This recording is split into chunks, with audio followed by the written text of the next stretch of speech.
All right. Welcome into a special U.S. men's national team edition of CONCACAF Connection. Um, it's just Brandon and I, as we are the two supporters of the Kings of CONCACAF on this show. Um, Brandon, what's as a fan after seeing another Nations League win? What's kind of going through your mind? Well, I'm happy for a trophy for sure. Um, Especially after squeaking out against Jamaica, I was a little bit worried that we might fold under the pressure against Mexico, but players showed a good mental resolve um, to get the job done. And even though it makes Berhalter look good, at the end of the day, I just want the federation to win trophies, to just win. I just want the federation to win. That's all. That's all I really want. And to be fair to Berhalter, he put out a really good lineup and made really good substitutions again. Can't say the same thing. Can't say the lineup for Jamaica was great, but his substitutions were really good. And then his substitutions in the final were pretty good as well. Yeah, I think even the Berhalter detractors, which includes you and I, as made evident by Brandon's hashtag.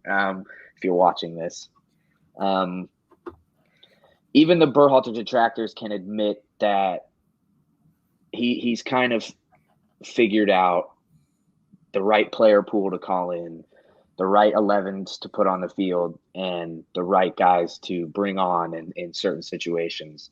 And you would think it would have taken less than 5 years to figure that out, but we're 5 years into his tenure, and here we are. So we kind of got to take the wins while we can.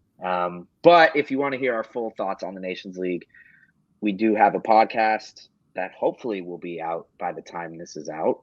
But with our upload schedule, this will probably come out first. So,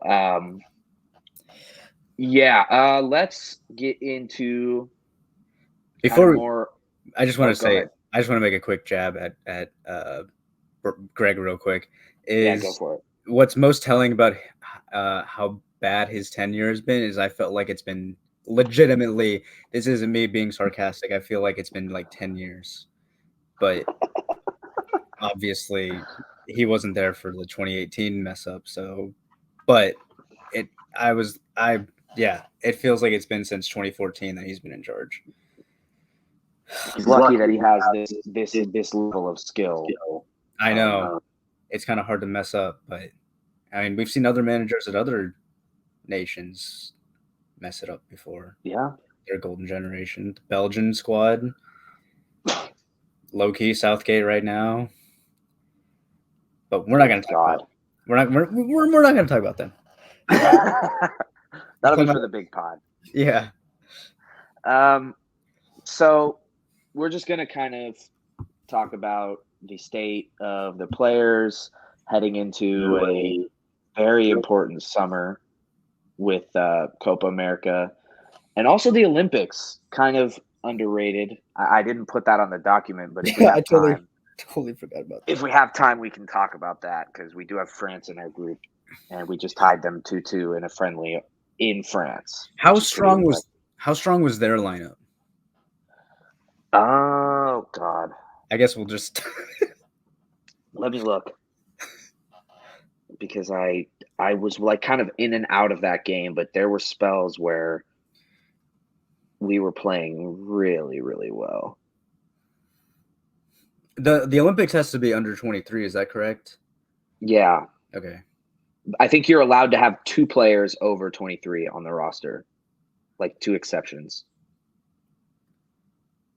Okay. But in our case, I kind of would prefer if we didn't bring any over 23. Yeah, I was gonna say most of the quality players that we have that are over 23 are in the senior team now. So I wouldn't want them playing in Copa and the Olympics. I'm not sure if that's even possible, if they overlap or what. Copa is going to end like right when the Olympics starts. Okay. So okay. But looking at their lineup of the players that played, I only know 3 of them. Okay. Well, who are the 3? The defender Diakite, Okay. Manu Kone, the midfielder, Okay. and Ilie Wahi, the striker from. Oh, I didn't know he was under 23. Yeah, but he was a substitute. Anyway, Okay.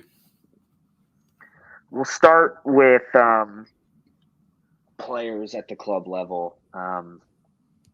You've got Christian Pulisic, who's having probably the best season of his club career. You've got Giovanni Reina, who just can't seem to get a single minute. Weston McKennie is probably the best midfielder on Juventus right now. He's been really, really good for them this season. Tyler Adams is finally back. Anthony Robinson is regarded as one of the best left backs in the Premier League.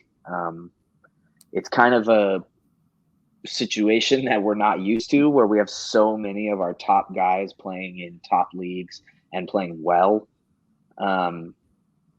What do you think? I mean, I think I was thinking beforehand, this is probably the most in form our roster has ever been coming into a international team camp, like going into Nations League. Yeah, especially. I mean, we knew the big names. Well, we didn't necessarily know the big names were going to perform. Some of them struggled last year. Pulisic, obviously, with Chelsea, and McKennie struggled a little bit last year with Juve. But the guys who definitely were not doing so well last year, like Dest and Pepe, have come up big. Cardosa got his big transfer from the Brazilian league to La Liga, and he's doing really well. Even though he didn't really have much to do in the Nations League because he was just a substitute. But I mean, he's obviously still integral to the squad, and seeing where he goes as a player will be interesting, especially since he's already performing this well for a not. They're not like a big club. They're like a consistently mid-table to challenging to Europe club in Real Betis. So I think that fact that he's taken the starting position by the what do you call it, by the horns? Is that what Yeah, like taking the bull by the horns. yeah, Yeah. and made it his own is very good, very promising. Hopefully he stays with them for like and continues doing well for maybe like 3-4 seasons, and then maybe goes to an even bigger club and becomes a integral part of their midfield. But yeah, seeing like people like Dest and Pepe regain their form, it's been very nice. Weah is a little.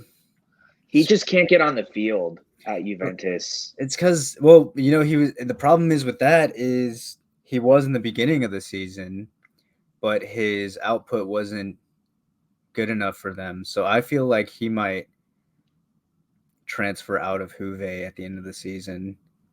Maybe he could. I'm not even sure what a good league would be for him. He could potentially stay in Serie A and just go to a smaller club. Yeah. I mean, obviously, because Juve is arguably the biggest club in Italian football. So Yeah. I wouldn't mind if he just stayed in Serie A. But yeah, and then just seeing all the players perform so well. Pulisic is yeah, I think you're right about that. He's definitely having the best season outside of lockdown Pulisic. Yeah, that was Streets will never forget. definitely not. Yeah, I mean, really, just for the biggest thing for me for the rest of the season, which I know isn't up to him, but it would just really be nice to see Gio actually play. Oh yeah, yeah. You I know, forgot to hit on him. It's, dude. I am so hoping that Nuno which I doubt he would have. Maybe, hopefully, please God, it is one of his players. So, but will have seen Reyna's performances and been like, oh, maybe we can actually use him in the squad. But they seem to trust. What's his fucking name? Gibbs White. Yes, over Reyna, which nothing wrong with Gibbs White, nothing against him, but like Gio Reyna's a better player. Yeah, exactly. But Gibbs White is English, and English media would never be allowed to say that. So yeah, they would never. They would fire Nuno on the spot, or they would threaten to They would threaten to remove him from his position if he chose an American over an Englishman. But dude, if Gibbs White was any other nationality, it'd be over. Yeah. I mean, the levels that Gio showed he's just one of those players, and I know CONCACAF is not a great measuring stick for this, so it'll be interesting to see when we get to Copa America. But he's one of those guys where it's just so obvious that he's the best player on the field every time he comes on. Yeah. Like, against Jamaica, the second he came on in the second half, we were playing so much better. I mean, and then obviously he took over in extra time with 2 assists. And then against Mexico, the whole time he was out there, it was just obvious that he was the best player. And then he won player of the tournament. So it's just frustrating that who we all know is our best player outside of Christian, maybe even better. Some people would probably say he's better, but I don't know if I'm ready to say that yet, but I think he will be eventually. It's just frustrating that he comes into our team, drops these phenomenal performances, and then can't get a single start for one of the worst teams in the Premier League. Like, maybe if they used him, they might be getting some results. Yeah, I feel like when he left Dortmund, I mean, the feeling was definitely Brandon got an email, guys. Yeah, the feeling was definitely like, oh, he's gonna start off immediately for Forest. Maybe not immediately, but I was like, maybe he'll take 1 or 2 games. He'll be substituted on like the 60 minutes, but he gets substituted like 80 minutes plus. And I'm like, what's the point in bringing in this player on loan if you're not going to use him? Yeah. And then, I mean, he was getting more minutes with Dortmund. It just makes 0 sense to me. Although there was he did say that he was like sick, right? At the press conference, he said he was like sick when he first came to Forest. So maybe there's some truth behind that, but yeah, maybe he'll get some minutes here in the last stretch of the season because we don't have another international break, I don't think. I'm pretty sure that's right. Yeah, it's just this is the home finish. This is the home stretch, and Forest just got that points deduction, so they need all the help they can get. Yeah, Nuno needs to get his head out of his ass, but we've seen before that that's not always possible. Yes, we have. Oh shit! As far as guys kind of on the outside looking in, like the Luca De La Torres, the Josh Sargent was supposed to be on the roster. Yeah. But he has an ankle issue that Norwich wanted to keep him so that he could be healthy, which is fine. They need him, and he's been unbelievable for them. I'm trying to think who else, just of guys that are kind of on the outside that could use these last months to push for a Copa America spot. I really only think it's Sargent and De La Torre that are the two that could really make some headway. Yeah, I think everybody else is probably too far outside of the realms for this tournament. It seems like this roster is probably going to be, assuming everybody's healthy, is probably going to be the Copa America roster. It's just, will Josh Sargent be on over Haji Wright? Really, is probably the only question. Or maybe if you send Ricardo Pepi to the Olympics because he's under 23.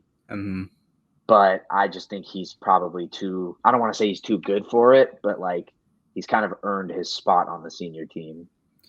Yeah. You'll have to. It's a hard decision to make, but I mean, it's he's earned his spot on the senior team, but when Josh Sargent has been in, and not that Pepe hasn't been in good form, but Josh Sargent has been in the form that he's in, and Haji Wright just did what he did for the United States and Coventry. Haji Wright, and Coventry, that scored really important goal. Yeah, against who's Wolves. Yeah. It's not like, I personally don't think Pepe would complain too much about representing the United States in the Olympics. Like, yeah, it would. You want to be in Copa, but it's also like it's the Olympics. Everybody's watching the Olympics. Yeah, I wouldn't be surprised if some Olympic soccer matches for the U.S. got better ratings than Copa America matches, because I don't think casuals in this country really know what Copa America is. Right. Yeah, for sure. But everybody knows what the Olympics is, and a lot of casual sports fans like to watch literally anything. Like, you'll have people getting hyped up over shot put that normally, have no idea. Like, like that's what's so great about the Olympics, is that people will just back their country and watch anything. And you'll see a lot of casuals watching the Olympics, and I think that's a really big opportunity for the United States to grow the game if they perform well at the Olympics. Yeah, and I also think that if USSF did decide to, or I guess Greg decided to leave Pepe off the Copa roster and he was put on the Olympics roster, I think that could be good in creating, for this particular summer, creating like some links from the current senior team to the under 23 team, so that we can bring some of those under 23 guys up a little bit more comfortably, and Pepe will be able to. He'll probably be the leading like figure in that team if that were to happen, and he'll be able to guide those younger guys to, being like, this is what the senior team's about and stuff like that. Yeah. I really think, if he chooses to take Balogun, Pepe, and Haji Wright, I don't think it's necessarily a bad idea to send Josh Sargent as one of your over 23 spots. That's fair too. He's played for the senior team. He's started a World Cup game. He has a lot of experience. He's been away from the team since the World Cup. So this could be like a good springboard to kind of get him back in the like, get him back in the fold, I guess, with the senior team. And like we were saying, there's no shame in going to play the Olympics. Like, if he keeps this form up, it will be impossible to leave him off the Copa roster, though. Right. That's the thing. Like, he has 14 goal contributions in like 16 games since he came back. So it'll be pretty impossible to leave him off the Copa roster. So, it's really 4 strikers vying for 3 spots on the Copa America roster. And it's like, which one do you send? Like, you got to send whoever doesn't get it, you have to send to the Olympics, I think. Yeah. You can't just leave them not with 2 big competitions. You've got to send one of those guys to the Olympics. I will say, I think of all 3 of those strikers, the one who I would want right now, currently, the one who I'd least want at Copa, because I totally forgot about him is Balogun. I was gonna say his form. Yeah. If we're going based off of just form, then he's fourth on the list right now. Yeah, his form in Europe and for the national team is very not so good. Whereas the other guys are performing well either for both the national team and their club or for their club and the national team or for the club or the national team. And I mean, realistically, well, Sargent and Pepe are performing well for their clubs. Pepe didn't really get a lot of time Yeah. at this camp. It was mainly Haji Wright and Balogun that played. So we can't really discredit them or Pepe for not performing well at this tournament if he's not getting the minutes. And then going back to the outsiders looking in, the only thing is, even if De La Torre has a really good final stretch to the season, barring like injury to somebody in the midfield, like who does he take the spot of? Yeah. You're right on that. I don't. And I I've wrote watched this in one of my articles that I wrote after the Nations League ended about players whose stock went up and stock went down after the Nations League. And even though he wasn't on the roster, I said Luca De La Torre's stock has kind of plummeted because essentially we have six midfield. We have a starting midfield and a backup midfield trio set. Like Reyna, McKennie, Adams, I think is the start. It needs to be the starting midfield. And then Tillman, Musa, and Johnny would be the B team, like the backup midfield. even that B team is good. It's really good. It's really good. It's really good. Yeah. But it sucks because I've watched De La Torre with Celta Vigo, and dude, there's some games where he's cooking. He's good. He's a really good player, and this is a really good problem to have. This is a problem we're not used to having. For sure. Too many players that are worthy. We have 7 midfielders that could start in any given game for us, and I'd be comfortable with it. How old is Malik Tillman? 21, I think. And Tillman was not great in the Nations League. Okay, so he wasn't bad. Like, he wasn't a disaster, but right. The levels when he came off and Gio came on were very evident. He's definitely been performing well at club level, though. Oh, yeah. He's been so good at PSV. And we know that. So potentially we see a situation where he's put in the Olympic squad and De La Torre comes into the senior squad. That's an option, yeah. I definitely would. If they did send Tillman, I would say send Pepe also, because they have the PSV connection, right? And they could cook in the Olympics together. Where's Joe Scally find himself after the Nations League? He's still firmly the backup right back. Yeah, I really fullbacks are our weakest position, I think. Yeah, which, I mean, Des is still really. We have two really good starters, 2 decent backups that are young, kind of still seeing what they turn out to be with Christopher Lund and Joe Scally, and then after that, it's a wasteland. There's some good fullbacks coming up through MLS. Caleb Wiley. We'll get to them when we get to that portion, but yeah, there's definitely some that I'm excited to see. Some who, and this is a little bit foreshadowing, might make the jump to Europe soon. So a little bit excited about that, but you're right. There's definitely a little bit of a drop in class between our backup fullbacks and then our backups. Yeah, our third stringers. Yeah. But yeah, I mean, so it's nice because with health, the roster is pretty set in stone. Yeah, and I think this, I mean, outside of Sargent, we've been pretty fortunate with injuries. So hopefully that continues into the summer, because last thing we want is like like, oh God forbid, like Reyna gets injured right before Copa, or Let's Pulisic. not stop. Okay. Sorry. Speaking of Copa, let's kind of transition into that, because this is like the defining.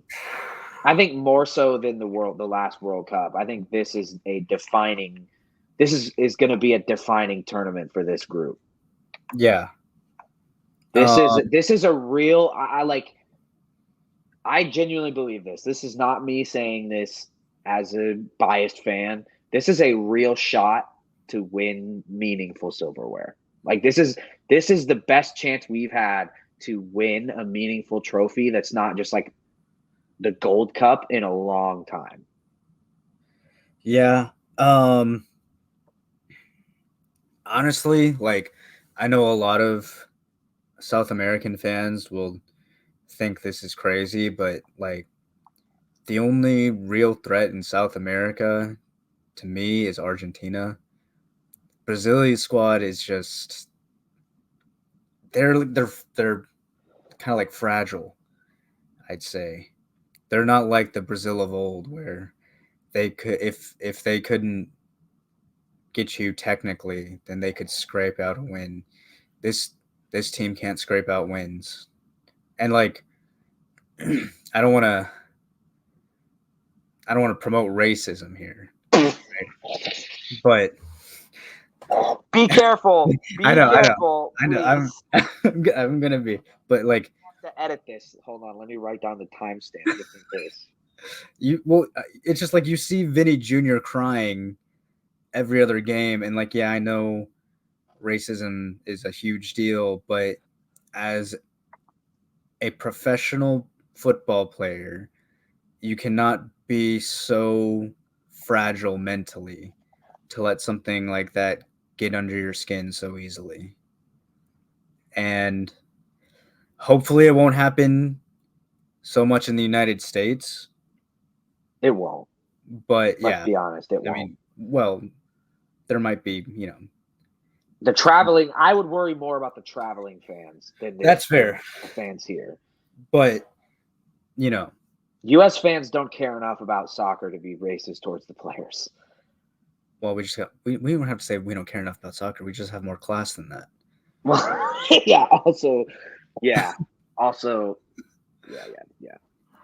We're not as bad at that as Spain and Italy and England. The fact that that's actually a thing is just insane to me. It sucks. It Like, sucks. how is that the first thing that comes to your mind when you're trying to make fun of a player? There's so much more. I know. It's stupid. But anyway, moving on from a darker topic.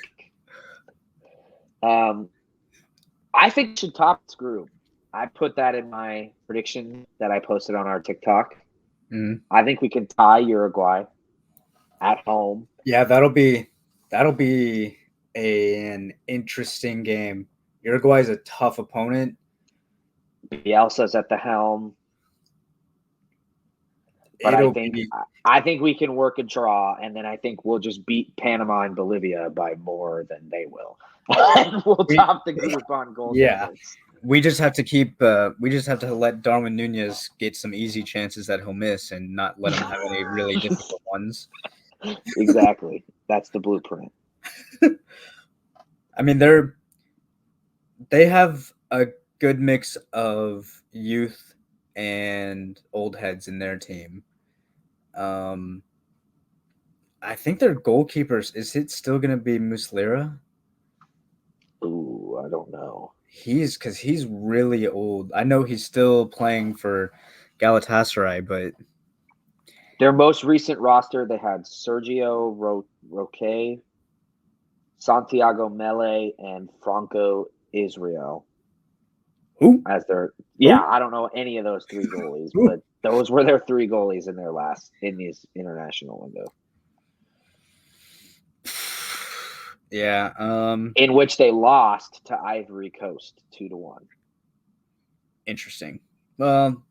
Friendly, but just saying. I mean, Ivory Coast Coast is good.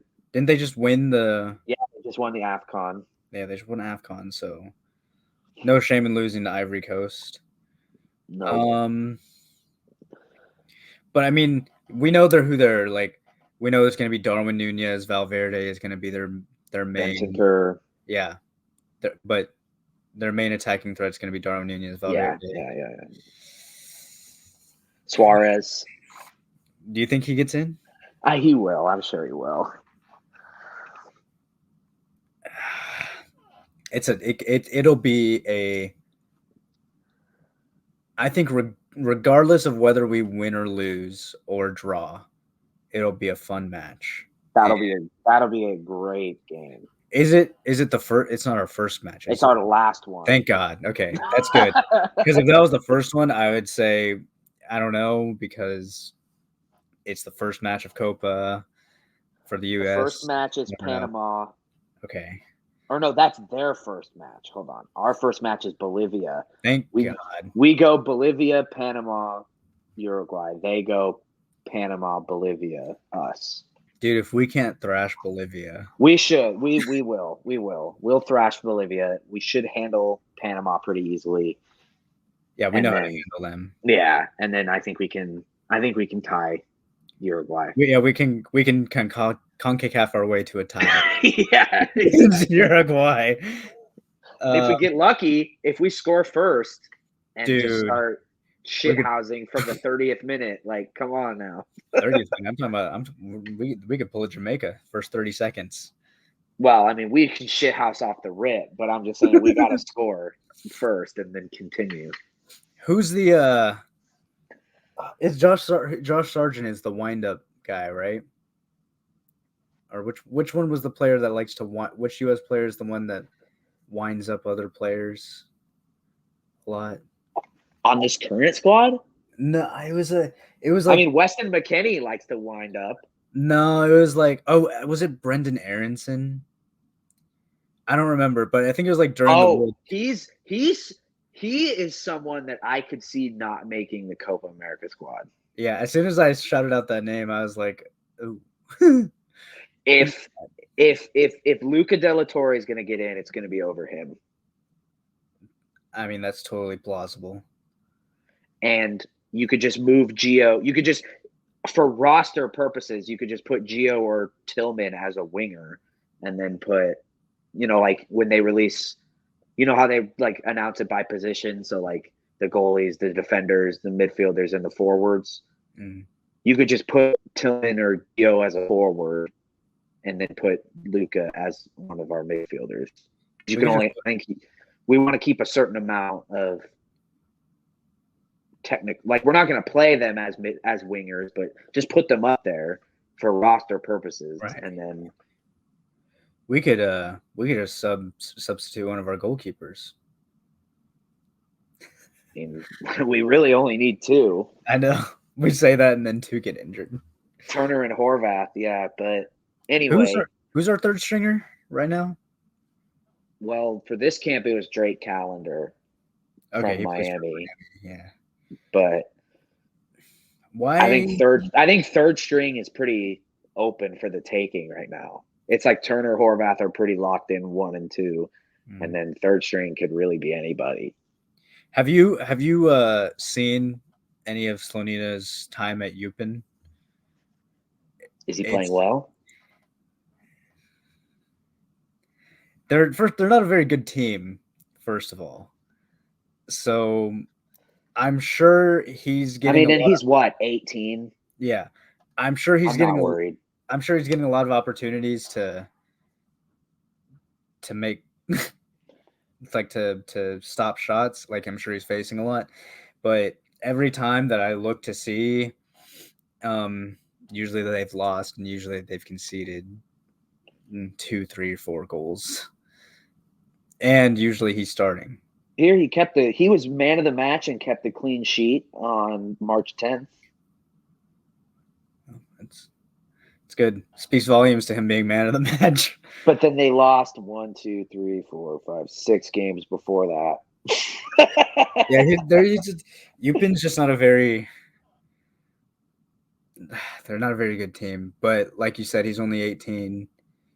So hopefully he's able to. He might go. He might as well just continue there. He'll go to the Olympics. I'm sure he'll be on the Olympic team. Yeah. Which that'll be interesting to see how he performs there. If he starts, he well, might not even start. I hope he would, but I hope he would too. Yeah, but who's his competition in under 23? Who started for us? P. Schultz. I've definitely seen that name before. I think he's an MLS goalie.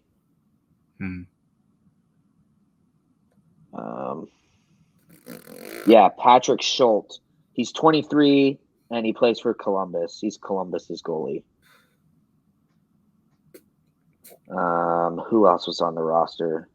Oh, Chris Brady. Chris Brady's good, I will say. I know he's probably going to get a move to Europe out of Chicago soon because Chicago's a disaster. And he's only 20, so. You're 20? You're 20? Anyways. All right. In your estimation, when the dust settles on Copa America, what would have to happen for you to look back and be like, that was a good performance? That was a good run. Semis. I agree. It's semis or bust because I feel like quarterfinals with all the teams that are in it is just too early of an exit. Quarterfinals, here's the thing. If we top the group, quarterfinals is likely going to be who's in Brazil's group? If we finish second and Brazil win their group and we play Brazil in the quarterfinals, as long as we hang tough with Brazil and like it looks like we might have a shot at beating them, I'd be okay with that. Mm-hmm. But if we top the group and play Colombia, which I know Colombia is good, but I still think we can beat Colombia. We can 100% beat Colombia. At home. Mm-hmm. Yeah. So if we top the group, I would say we have to make the semis. If we finish second and we play Brazil, that's like a really tough matchup. I know I predicted us to beat Brazil, but I mean, it's still tough.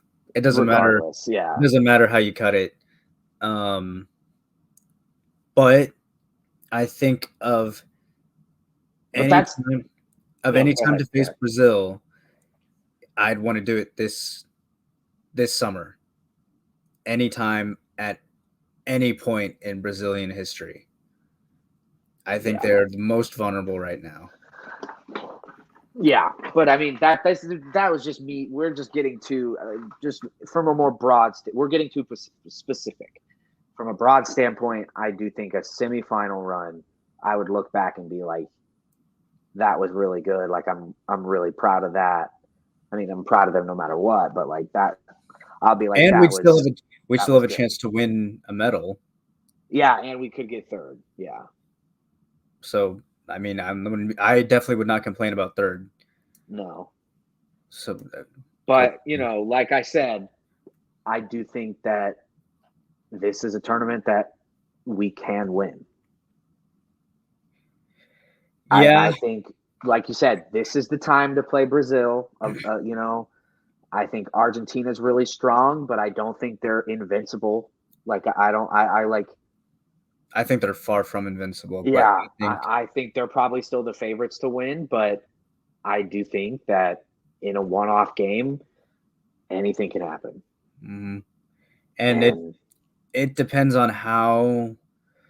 I feel like it's very easy to wind up the Argentinian team. And they have Christian Romero, so that's like we're going to be 11 versus 10. They have some personalities on their team that are easy to get into the heads. Rodrigo de Paul, Romero, maybe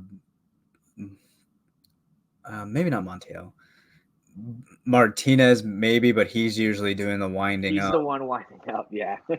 but if I know from personal experience, when you're the person that usually winds up, if you get wound up, you can lose your head very easily. So there's some there might be some mental games going on if we get to the point where we're playing Argentina. Yeah. Which would be the final. Which would be the final. Yeah. That'd be dreamland. Oh, dude, I would consider going. I'd call it. Well, the game's in Miami, and so we wouldn't know if we were in the final until like 5 days before. It logistically would be tough, but I would do everything in my power to go if we made the final. I better start saving up now because we're going to the final. Yeah, let's do it. Just have that mentality. We're going. Facts. We are. We'll be there. You and me. We crash out the group stage. Well, that's a great segue because the next thing I have on the list here, which we both know the answer to this question, but I'll start. And I do still think that the thing that would hold this team back the most to potentially, crash out in the group stage or finish second and get played off the park by Brazil or top the group and lose to a Colombia team that at home we should be beating, it's still Greg Berhalter. And that, I think, is still the biggest question mark because, he knows how to beat Mexico. He knows how to win CONCACAF matches, at least at home.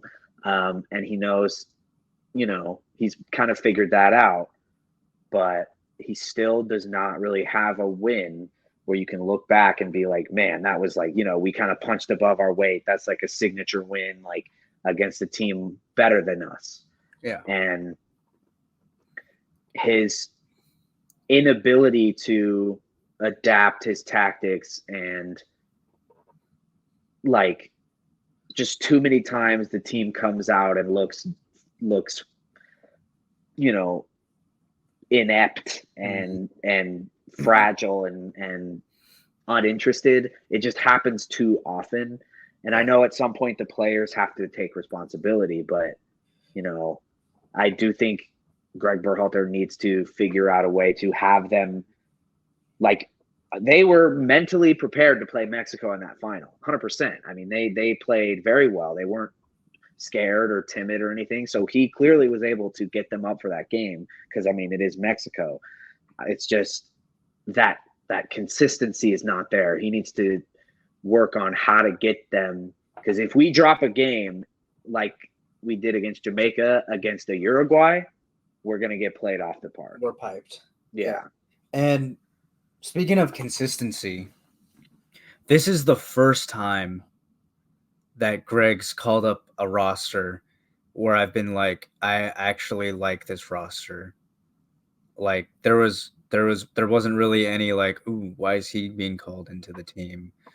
And then same with him starting lineups and substitutions. Like, yeah, I didn't agree with everything in the starting lineup against Jamaica, but he was able to fix that in the game against Mexico. And like, this is the first time where I've been like pretty comfortable looking at the lineup and being like, dude, we have a real shot to like really win this game and go at these guys. Like even during the World Cup, we were looking at some of his lineups and some of the roster and like, how'd he get? He brought Shaq Moore to the World Cup. Yeah, like, exactly. That's all you need to know. Yeah, it's like how does he get in? Like, how is he on the starting 11? Like, blah blah blah blah blah. So that to me is even more important than how he sets up tactically. Because if you don't bring the right personnel, then how you set up tactically, it doesn't even matter. Yeah. So I just hope that going forward, after he sees the way this team performed performed in the tournament, is the team that he decides, yeah, this is who I can trust going forward. Like I don't need to look at any of these other guys for now. And it should be a very similar squad, in my opinion, which we already kind of talked about. It should be very similar, if not the same. Right. But yeah, and it's just going to be, like with the World Cup, we didn't really other than England, the Netherlands is good, but they weren't like, you don't look at the Netherlands and be like, oh man, that's like a footballing powerhouse. Like we didn't really have that in the World Cup. You look at this tournament, he could, Greg Berhalter is going to go up against freaking Marcelo Bielsa, Yeah. And then in the knockouts, he's potentially going to have to go up against Brazil. Mm-hmm. And if we were to get to a final, Argentina, like, how is he going to be? Is he just going to be so poorly out or so like outmanaged, like to the point where it's like embarrassing, or is he going to manage up? I'm kind of viewing it the same way as the players. Are the players going to play up to the competition and see Darwin Nunez and Valverde and these world-class players on the other side and be like, oh yeah, let's go at them? Or are they going to be rigid and scared and afraid to go at them? Which in the World Cup against England, they played up to England. They should have won that game. So that gives me hope that when they're staring at a Uruguay or a Brazil, they're going to play up to them. I have a lot more confidence in the players playing up just because the core, I mean, all the team basically plays in Europe, and they play big name players every other weekend. Yeah. So they're kind of just like, you're another player that I have to get the job done against. I have no worries about the players being right mentally for Copa America. Greg, on the other hand, dude, Bielsa, and then Brazil's manager, is it still Scolari? I think they go through so many managers. Or are you thinking of, isn't Argentina's manager is Scaloni? Well, there was a Scolari. Brazil's manager is Dorival Jr. Oh. Yeah. Damn. Sorry, something outside of this.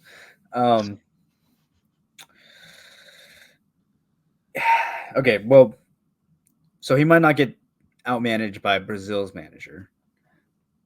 I mean, I don't know much about him other than that he manages 3 clubs or something. Hey, maybe Scaloni actually won a World Cup. Yeah, but maybe managing 3 clubs is like, maybe he's like a 200 IQ manager. You never know. But just the fact that it's Brazil. I could definitely see Greg shitting the bed.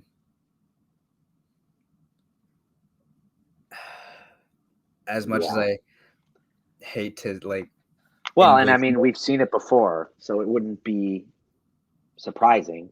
It's just to the degree, what degree will he shit the bed? Like, will it be that we get embarrassed, or will it be that, we lose, and it's pretty clear that there's a tactical difference and advantage, but it won't be like 3-4-0, like it'll be like 2-0 or 3-1 or 2-1, when we happen to get knocked out. It could even be a situation where he shits the bed and the players are just bail him out. Yeah, they just bail him and out. Look good. Yeah, so much class.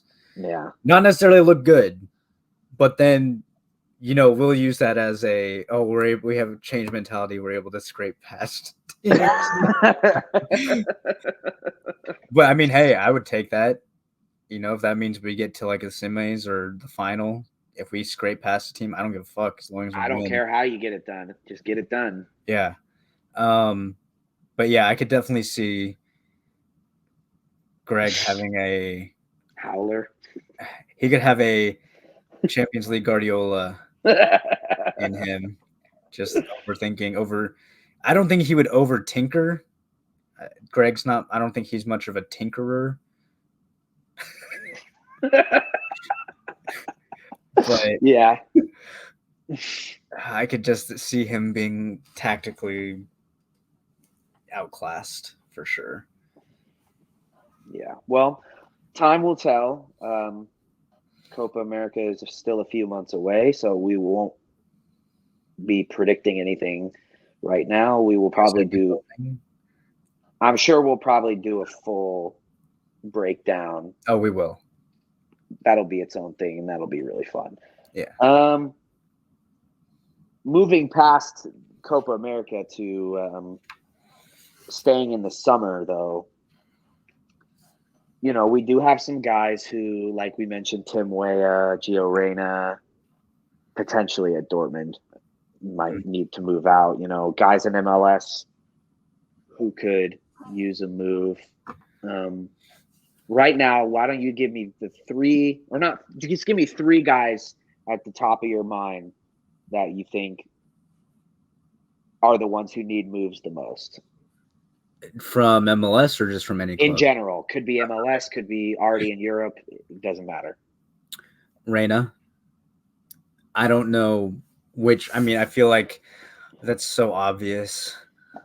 Like everybody knows that one. And I don't know where a good landing spot is for him because I don't know what club is going to use him in the way that he needs to be used.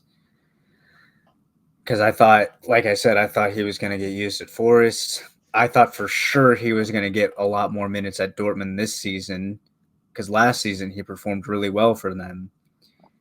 I have a couple of suggestions of where he could go. Okay, let's hear him. If he wants to come back to the Prem, Brighton. Hey, we love that. We love what Brighton does. Brighton is interesting. I think Fulham is interesting, especially if Pereira gets a move, which he's been linked away. And I think teaming up with A-Rob would be cool. Yeah. And then in the Bundesliga, if he wants to leave Dortmund, Pellegrino Matarazzo, the American manager at Hoffenheim, has since he took over, he got them out of the second division into the first division, and now he has them in like 8th. That's pretty good. And I think he's really showing flashes of being a good manager and someone who could take over the U.S. eventually. And I think maybe Gio would want to go play under an American manager in a league that he's comfortable with. And he would obviously start on that team and help keeping them improving. Mm-hmm. So I think that's an interesting move to think about. And then I think we mentioned AC Milan kind of as a joke on the last podcast, but that would be sick. When I think about leagues that fit his body type, he's not very bulky. Dude, every time I think of players that aren't very strong, always go to La Liga. Because that seems to be for players that are a lot more technical. Yeah. And if he was going to go there.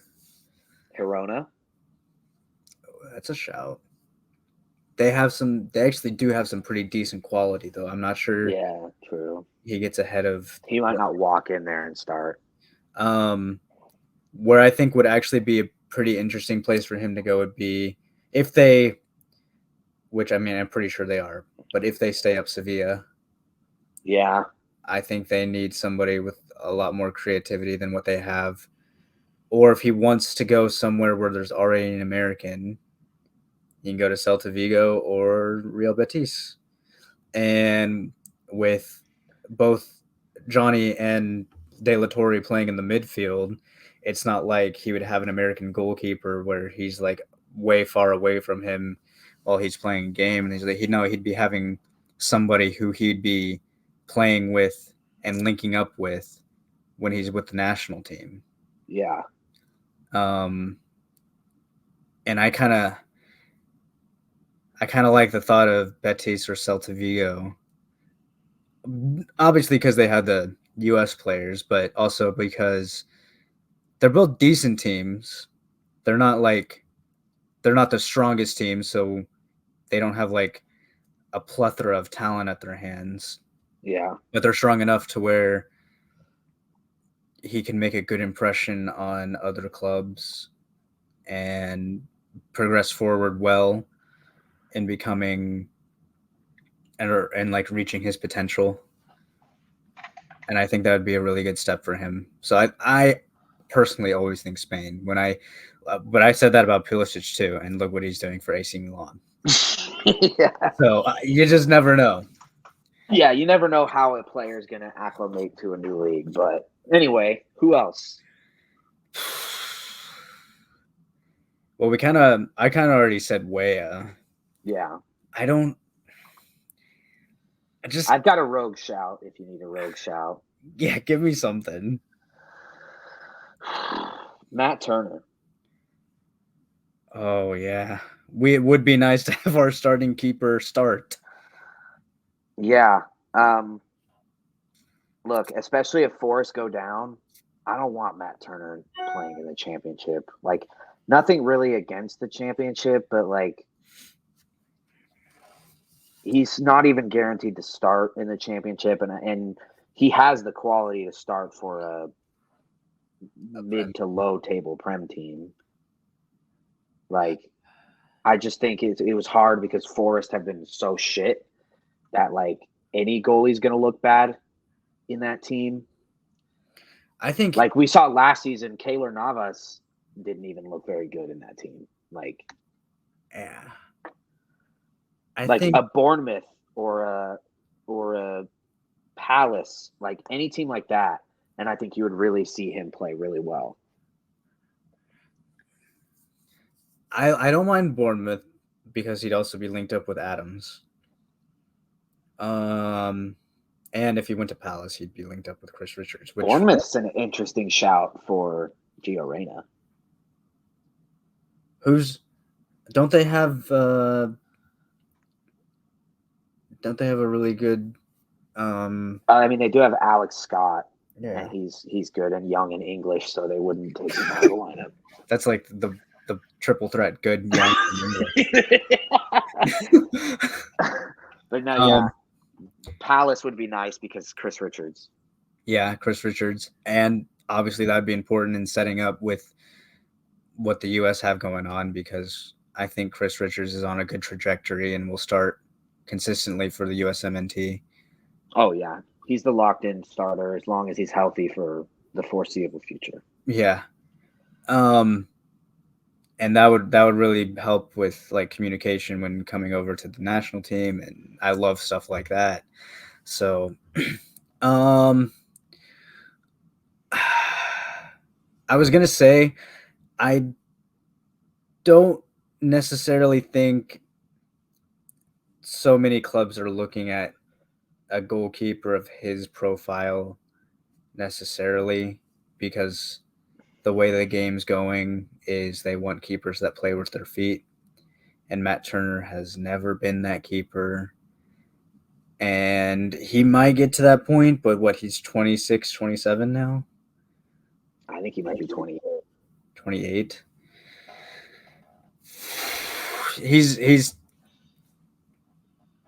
kind of past his ability to bring. He's 29. Okay, yeah, he's past his ability to bring, in my opinion, new aspects into his game. Mm-hmm. He's never gonna be a plays with his feet type of goalkeeper.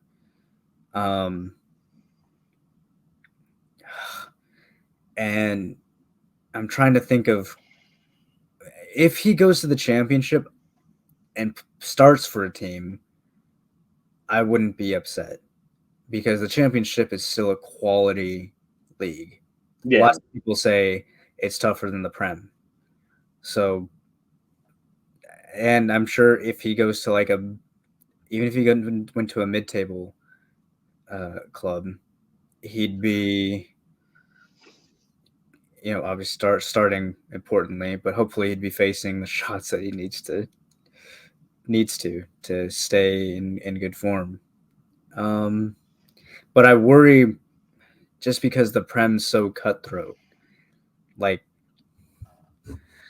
you can be a good keeper and still get benched, Yeah. We've seen that before. Yeah. Is there anyone from MLS that catches your mind that you think should try to venture out and go to Europe? Brandon Vasquez. He's in Mexico, remember? Oh, he's in Mexico right now? Him and Cade Cowell are playing in Liga Mix. Okay. Well, still, I mean, that's a lateral move. Yeah, that's like an equivalent league. There's just a lot of young talent in the MLS that I just like don't know if they're ready. So I don't want to say. What's that guy's name? Tolkien. Oh yeah, John Tolkien. He plays for Red Bulls. Yeah. We already know about that pipeline. Yeah. So he could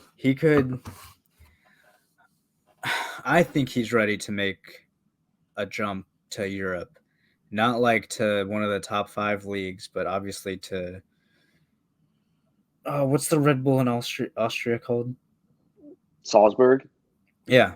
He could go to them. And yeah. I mean,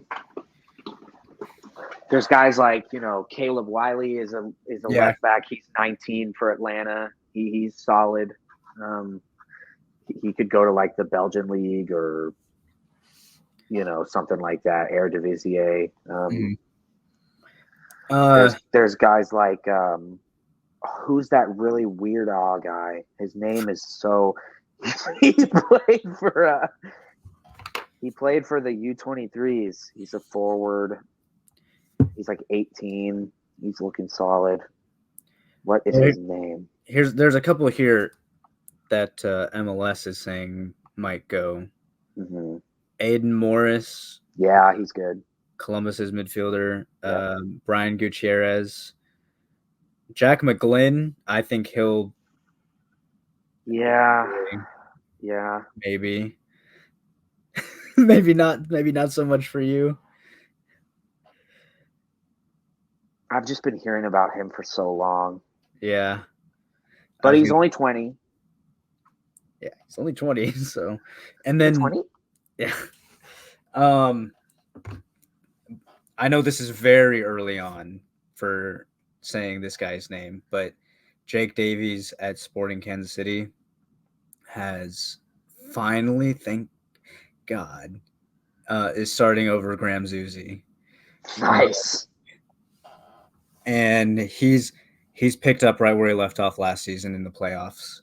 And in the playoffs, he was a lockdown fullback. I was really happy to see the shift that he put on with us in the playoffs, and it looks like his form is still there. The last match, we threw away a 2-goal lead, which sucks, but it wasn't his fault, and he made some very good tackles and put in a pretty decent performance. I'm excited to see where he goes in the future. I think he still needs a few more years to develop. But I think he could potentially. I don't think he's top 5 league material, which is fine. You don't have to be top 5 league material. But I could definitely see him starting at like which, I mean, if you're playing for a championship club, you could potentially be a Prem club. So yeah, I could definitely see him starting at a championship club. Maybe I don't think he really suits the Eredivisie. Really just the championship, to be honest, because I don't know. He's more of a like defending fullback, which is we don't really see that anymore. Lots of fullbacks are both attacking and defending, but he's still young, so I'm sure he'll end up adapting forward runs into his game. But seeing where he goes will be fun, and I think he'll be great, just from what I've seen so far. And he's only 18, I think. So lots of time for him to develop. Yeah. The guy that I was thinking of plays for the Revolution, the Revs, DC. Or no, not DC, New England. Yeah. New England Revolution. Get ready. His name is a mouthful. What? Yo, Esmir Bajraktarevic. Is that a dual national? No, born and raised in Appleton, Wisconsin. His parents are Bosnian, I guess, so sure. But he's been in New England's academy since he was 15. He's starting for them now at 19. He had 3 goal contributions in the CONCACAF Champions League or whatever, but New England is so bad that it's kind of hard for him to do anything in the actual league. It's a little early for him to move to Europe, but he's definitely someone in the future to keep your eye on. Dude, the way MLS works is so wild to me. Wait, okay, what were you going to say? I was just going to say he also started against France for the U23s. Oh. I was going to say the way MLS works is so wild to me because just 2 seasons ago, the Revolution were one of the best teams in the league. And now they're kind of just ass. There's almost like never a dynasty in MLS, just because it's like 1 year you can be sick, and literally the next season, if we had relegation, you would be relegation fodder. Well, speaking of MLS, you put some topics on the note. Yes, I did. How do we feel about MLS lifers? Miles Robinson. I was literally going to say that he comes to mind because at the Nations League, he definitely did not look very good. And he was someone that we considered 3 years ago to be a locked-in starter. Yeah, I remember. I think back then I thought he was going to be more of a lock than Anthony. Yeah, Miles is definitely a what could have been. For sure. You know, and I think he's just going to get usurped by whoever moves to Europe and starts getting consistent playing time. I don't know much about our center back pool. It worries me a little bit. You know, if you asked me to pick, I could name you a handful of prospects at pretty much every position, except for maybe center backs. Maybe I'm just not doing my research enough, but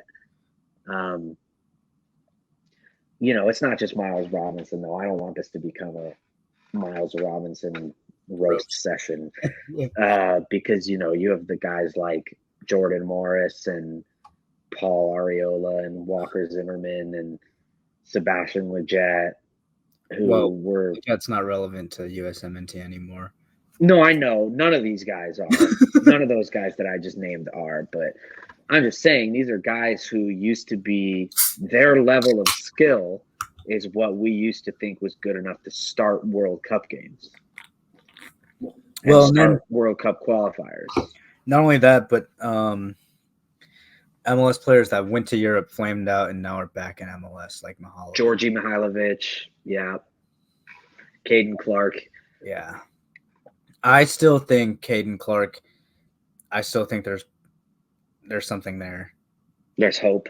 Yeah. I think he's only like 20. Yeah. His name has been around for so long that it feels like he's older than he is. I know. He's been a prospect since he was like 15. He's like Kevon Sullivan. In 6 years, we're gonna be like, Kevon Sullivan's only 20. I was gonna say I was gonna bring him up when we were talking about players that are like need to go to Europe, because you were talking about him earlier in a group chat, but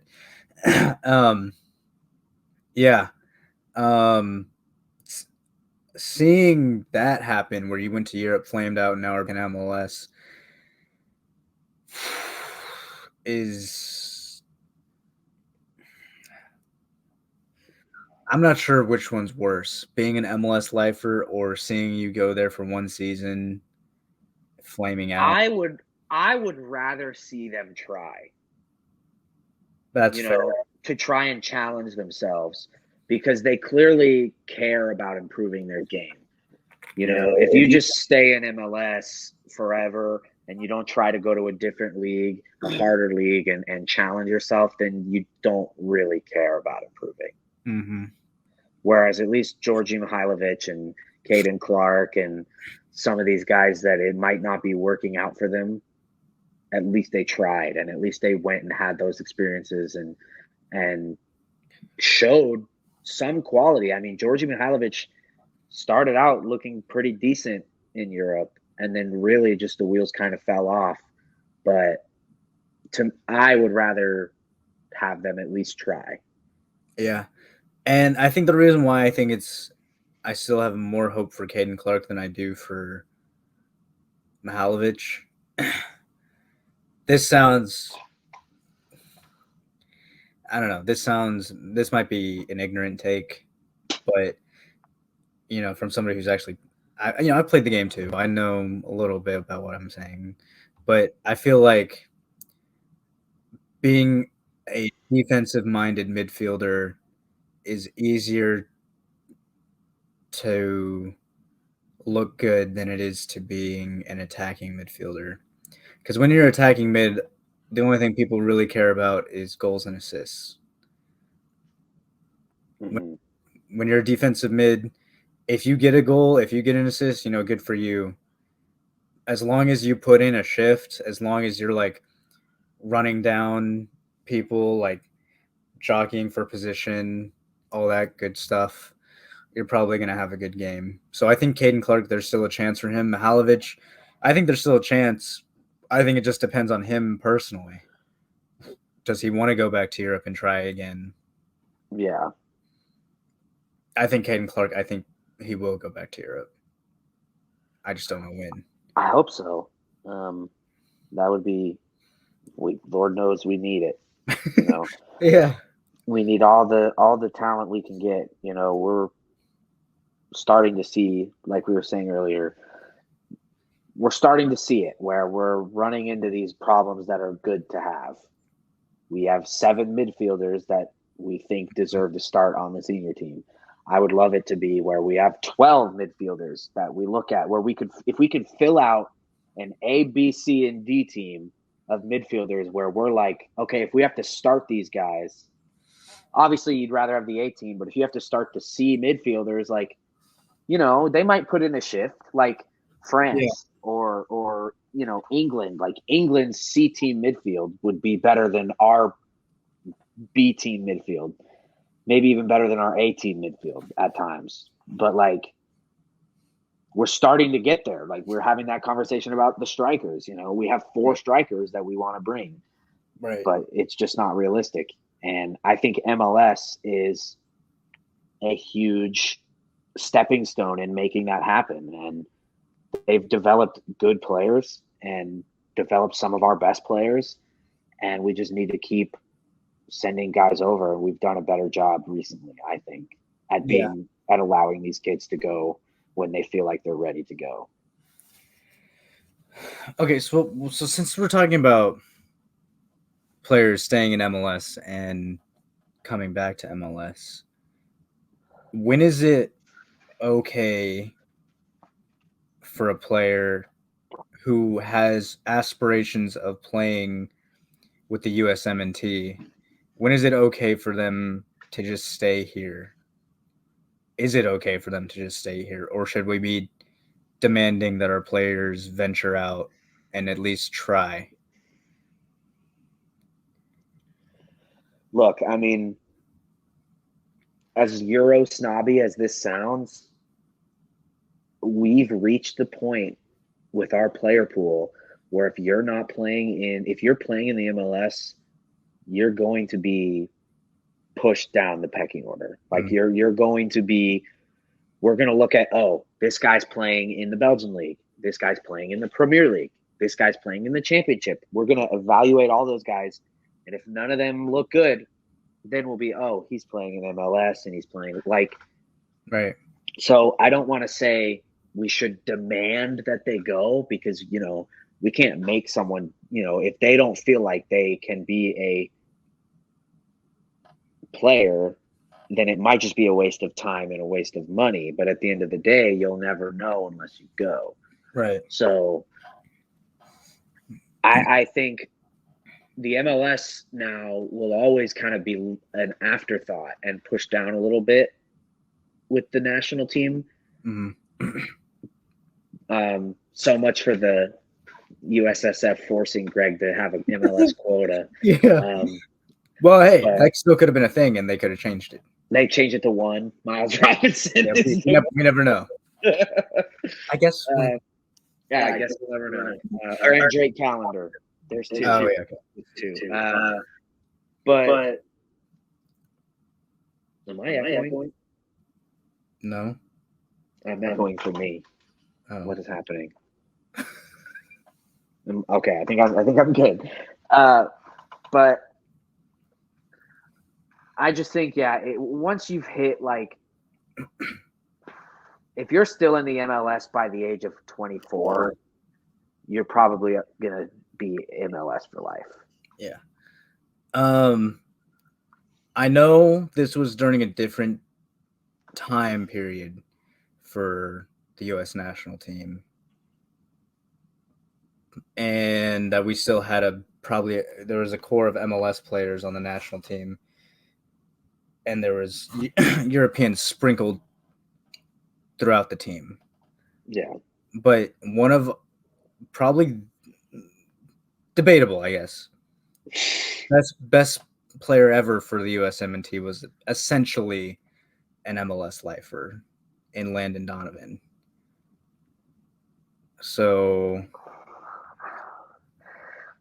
yeah, you're right, but the talent and has clearly gone up. Right. I think it's only a matter. I'm starting to reach this point already. It's only a matter of time until we're calling Pulisic the best player in U.S. history. Okay. Fair enough. But imagine we have a Landon Donovan potential type player playing in MLS who just can't do it in Europe. Landon Donovan can do it in Europe for whatever reason. And because now we're like, oh, well, we're only looking at European players. We miss out on somebody who could potentially be the GOAT for the USA. Yeah, I think that's one of those things where, we'd have to call them into friendly rosters, call them into youth rosters, like give them chances at a different level. And then if they perform there and they're performing in the MLS, that's when we look at them and say, bring them in. But if they are playing at that level, I don't think they will be in MLS for life. That's the thing. That's where I think back then it wasn't as easy for US players to make that jump. Whereas now I think it's a lot more of the standard to go and venture out, and I think it's just a lot easier. So I think if there is a Landon Donovan level player, he's going to go to Europe. Yeah. There might be outside factors, I guess, keeping them here. Yeah. There could be like if somebody's married, if your partner doesn't want to leave, I mean that's a tough thing to be like, well, that's tough, I'm going to go anyway, which that is probably 0.01% of that might not even be a thing, because most partners would be like, of course, like I'll drop everything I can, but people have family, people have other shit going on, so you never know. There could potentially be a legitimate reason for wanting to stay in MLS. Should you be punished for that though? I mean, we kind of already said how we could work around it. Yeah. Friendlies and stuff.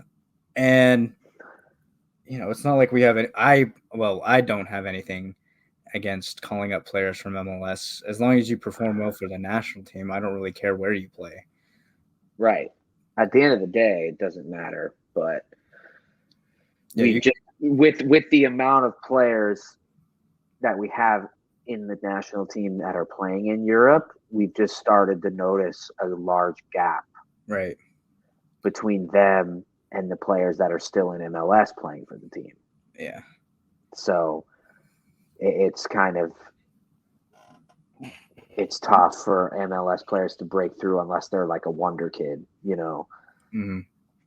But I just think right now the focus for the US in terms of MLS should be youth, integrating youth. Right. And going from there. I think if you're in your 20s, your mid 20s, and you're still in the MLS, like, is there a place for you in the national team? Maybe, you know, injuries happen, you know, things happen, John Brooks type situations happen. So there could be a place for you, but yeah, I don't know. Well, since we're talking about talent from MLS going to Europe, do you think MLS has just kind of accepted that it's kind of like a stepping stone for players?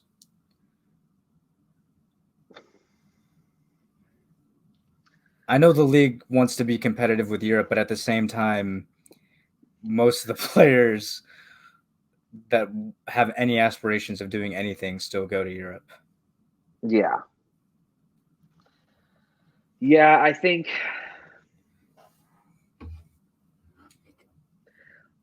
as currently constructed, yes. I think the MLS is perfectly fine with being a pipeline for players to improve and grow, and you know, those that can't make it stay here, and you know, also being a retirement league for the big superstars that just want to pick up checks, you know. God, I hate that. And it's really unfortunate because with America and the audience and the money that is made here, and the you know the places these players could live, you know, LA, New York, like these destinations. If the MLS got their shit together, it could be one of the most coveted and biggest leagues in the world. Like, it's not like we don't have the infrastructure or the money or the ability to make the MLS be good Mm-hmm. and be a league that is watched around the world. Yeah. I know that there's some outside economic factors that hold soccer back in America. The most glaring one being when you're watching an NBA game, a hockey game, an NFL game, a baseball game, you have commercials like every 5 minutes. In soccer, it's 45 minutes of straight game time. And I know for a fact that people that want to place ads, which the fact that we even have to talk about this is kind of sucks, but it's the truth. It's one of the things holding soccer back in America. It's because advertisers don't care about being an advertiser for MLS because they know their product won't be seen as much. Yeah. Um, if soccer was one of those things where you could just put an ad in every 5-10 minutes, then I think it would be a lot more popular than what it is now. Which is the fact that that's even a thing is crazy to me. But you know, that's the world we live in. I think something that would help us potentially get to the place where we want to be, and I feel like we've been crying about for this for ages. I was gonna say there's the big fat elephant in the room. Relegation and Yeah. promotion. Yeah. I am so wanting this, which aren't the leagues underneath MLS are coming together. USL has promotion and relegation, yeah. So USL is the top division now, and there's leagues underneath that, which I think is good, but I don't think it'll be it won't be complete until MLS has joined up with them, and it won't be as big, and nobody will care as much. So until that becomes a thing, which with it may never be a thing as long as Don Garber's the commissioner. But that's for a whole different discussion. We can break down the whole dichotomy of the MLS another time. Yeah. But I think that for sure would help us grow as a bigger league, and then we might be talking to where we're not gonna be like the top 5 leagues level. Well, I mean, if you count France, we might be on their level. if we might already be. Yeah, if we got promotion relegation, but for sure we'd be in like a Belgian league, Austrian league, Turkish league level, and those aren't bad leagues. Mm-mm. I would not be mad if somebody said you're of equivalent quality as these leagues. Low key, I think we're probably better than the Belgian league already. The Austrian league's still pretty good, and the Turkish league is still pretty good. Yeah. But somewhere around there, like Eredivisie, Portuguese league level, if we got that promotion. Yeah, promotion and relegation in. But I don't know if that'll ever happen. Yeah. I really want it to happen. I think a lot of people. I think there's a lot of soccer fans here that aren't interested in MLS because of that. Me. There you go. I'm trying. I'm following LAFC closer than I ever have, but like it just is so hard. Like with soccer, it's just different. Like NBA, MLB, the NFL, like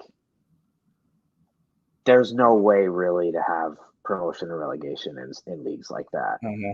And even in basketball leagues and baseball leagues around the world, there's no promotion and relegation in those leagues. Right. But it's just become such a fabric of the game of soccer that it just feels so unnatural watching a league that doesn't have it. Yeah. I was going to say, I know MLS wants to be like cutting edge in some aspects of the game. Like we were the first ones to adapt to VAR, but sometimes you just gotta, you don't fix what ain't broke. Yeah. And promotion relegation system has never been broke. Yeah. Maybe recently with. Is there anything else? This has gone on longer than I was anticipating. Yeah, the only other thing I really wanted to talk about was why aren't we seeing more U.S. players challenge themselves in South America, which is a league that, when we're talking about transfers, if a U.S. player, one of our top U.S. players wanted to go play in South America for a top South American team, I would not be upset because those teams are insanely good. Some are just as good or better as some of the top teams in Europe. Yeah, I don't know. I don't know if it comes down to like that relationship just isn't there because MLS has a good relationship with Bundesliga teams and Premier League teams and other teams in Europe. I can't even think of a single American who's ever played in South America. An American?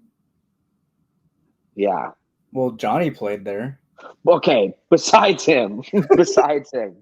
I know we have a few there right now. They're not very big, but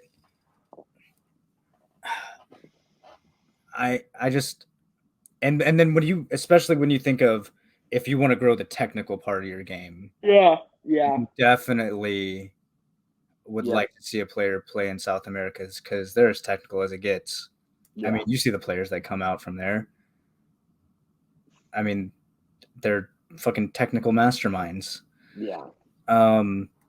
So I wouldn't mind seeing if Pulisic was like, if this was 10 years ago, I wouldn't mind seeing somebody like him going to South America. At 15? Okay. If this was 7 years ago,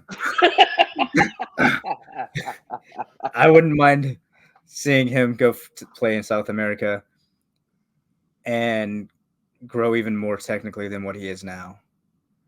Or, I mean, obviously we want Reyna to play in Europe, but if there was like if Jordan Mihalovic wanted to go play in South America to grow the technical aspect of his game, Yeah.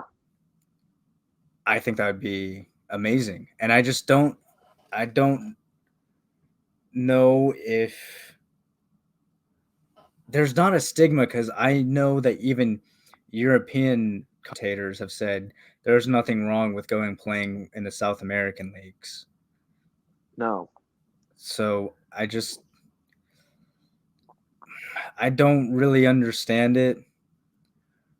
I guess it's because maybe some people feel like it's equivalent, but MLS is not equivalent to the Brazilian Serie A or the Argentinian Premier League. Yeah. So I kind of wish that we'd have some players go ply their trade over there. And there's some big name teams. We know about the like Boca and River Plate. Those are the obvious. Rosario. Yeah. Botafogo. Yeah, Newell's Old Boys. Yeah, Newell's Old Boys, Santos. Racing Club. Yeah, there are some insanely good teams there.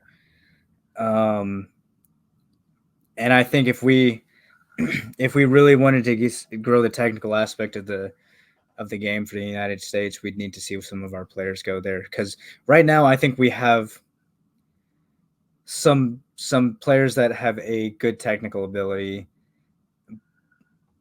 but I could probably count them on one hand, where I'm like, yeah, I think they're really good technically. Yeah. But I want a good mix of technical ability and just straight up like brute strength and force, and the just does the basics of the game well type thing. Yeah. We need more balance there, because right now most of it I feel is like it's on the shoulders of Pulisic, Reyna, De La Torre.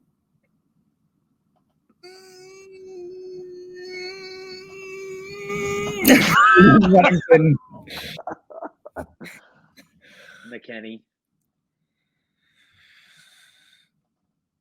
Yeah, technically underrated. Technically, yeah, underrated for sure. Technically, Dest is good technically. Dest is so techie, dude. Did you see some of his skills in the Mexico game? Oh my lord! Really good.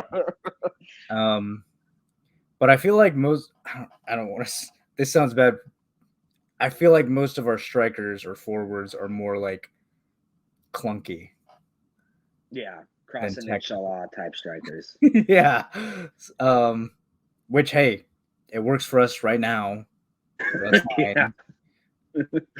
But going forward, I think if we want to grow the U.S. team more, it needs to start being more technical. Well, hey, we've got the best player in the world right now. Or we've got the best player in the world in 10 years. He's just 14 right now. Well, I mean, MLS has the best player in the world. Messi. Yeah. Yeah, okay.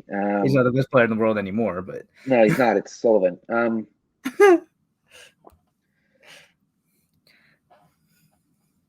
Anyway, I don't have anything else. Yeah, I think we're good. Hour and a half. Jeez.